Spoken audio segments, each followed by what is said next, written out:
అసలు టెక్నాలజీ పెరిగిందని ఆనందపడాలా లేక టెక్నాలజీ వల్ల మనుషుల మనుగడకు చెక్ పడుతుందని బాధపడాలా అర్థమైతలేదు.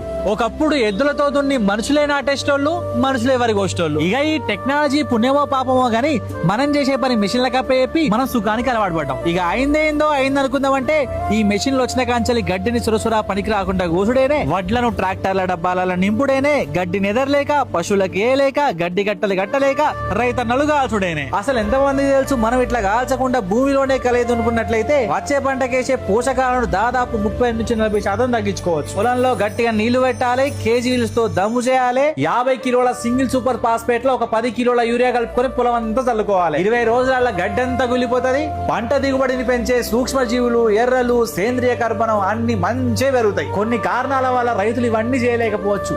అట్లాంటి వాళ్ళు కూడా ఈ గడ్డి నుండి పైసలు ఎట్లా సంపాదించాలో నెక్స్ట్ వీడియోలో చూద్దాం.